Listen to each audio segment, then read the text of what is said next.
My last job was a bit dangerous and disturbing, but I did end up getting a rather hefty payment just for the first shift, and then I got promoted to work as security on the night train. My last job was working as a night guard for my local subway station. If we want to know about my previous job, just read my last series. Link will be in description. Although it's not necessary to read my last series, it will definitely help you understand my situation better. This morning I got a text from my employer, I only know them as the subway management team, asking me to come to my local subway station for the first shift on the train. I made my way to the subway station on time at 9 p.m. The train I would be riding for the next 8 hours arrived at the station. It was a very modern looking train with automatic doors and was 6 compartments long. My security compartment would be the second one from the front, as I was told in my text. As I got on the train, I noticed that each compartment, except for the special compartments, had a main lobby type area with 4 seats on either sides facing the windows, and a travel door that linked to the next compartment on the left side from the entrance door.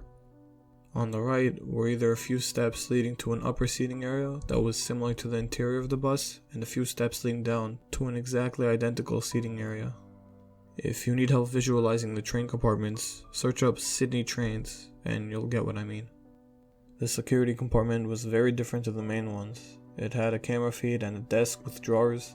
It also had a chair I could sit on.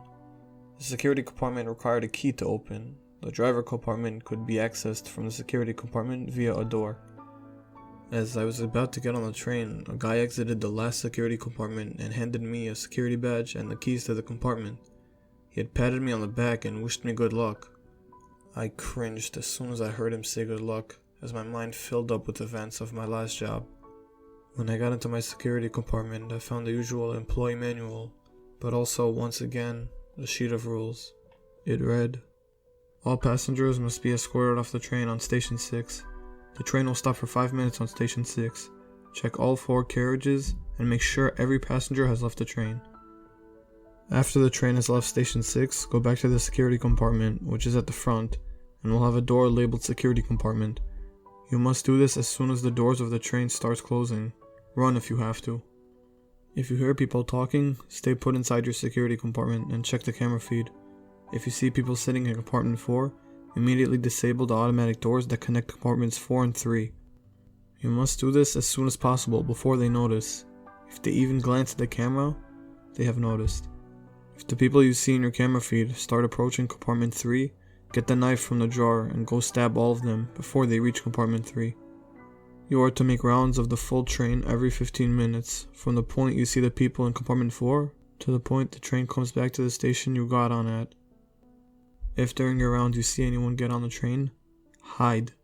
Do not hide in your security compartment. Hide somewhere they won't find you. They will give up at the next stop and leave the train.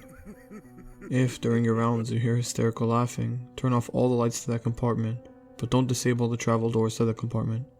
If you see the thing making the laughing sound, get out of the compartment and disable the doors to it. The creature may trick you by disappearing as soon as you see it, but make sure you disable the doors. You may find a young girl in a red dress in one of the compartments looking lost. Ignore her and do not look in her direction. She may plead for help or do anything to get your attention, but do not look her way or interact with her in any way. At stops 9 and 13, get off the train and get back on. At stop 13, you may see a man sitting in the security booth. Do not get off the train or he will shoot you. You may see someone else you didn't see before on the train get off and get shot by the security guard. Do not interfere. The train may break down at any point during the journey and all electric power will go out. Keep calm and stay in your position. You may feel things moving around you in the dark, or even hear things. Ignore everything. The train will start up again and will eventually move on. Continue normally. Check the camera feed every 30 minutes after reaching stop 13. You may see various creatures or people sitting in the seats. You may see violence. Make sure you do not interfere in any way. At the same time, you may have to do a round of the train. Keep doing your round and still go through that compartment. The creatures can only be seen on the camera feed. If you notice that you're stopping at the same stop over and over again, go to compartment 4 and sit on the very back seat. Wait until the stops continue and then you can leave the seat. On one of your rounds you may find the train seats bloody. Use the cleaning cloth in the drawer and clean the seats. The lights on the train may go out at any time during your rounds. Use the flashlight we provided and continue your round. If you see anything in the dark, run back to the security compartment and disable the doors to that compartment. You can enable the doors once the lights come back on. If the train gets too quiet and you literally don't hear anything, run to your security compartment and put loud music on your phone to fill up all the silence. Continue your shift and rounds once you hear the steady sound of the train engine. If the train stops for longer than 5 minutes at any stop, check on the driver. If he's not there, you will have to manually close the door of the train and keep the train going until it loops back to your stop and get off there. You will also have to continue your security duties. If you walk into compartment 5 by accident, turn around and get out before the automatic doors close on you. If the doors close behind you and you're stuck in compartment 5, then jump off the train. The reason this rule is so important is because there is no compartment 5. If you break any of the above underlined rules, we are not responsible for your general health and safety. We will nonetheless come to collect you at your entry station. The train has just started moving again. My current station is Station 1. I'm going to read these rules and try to memorize them, and also get myself familiar with the train before the rules are upon me once again.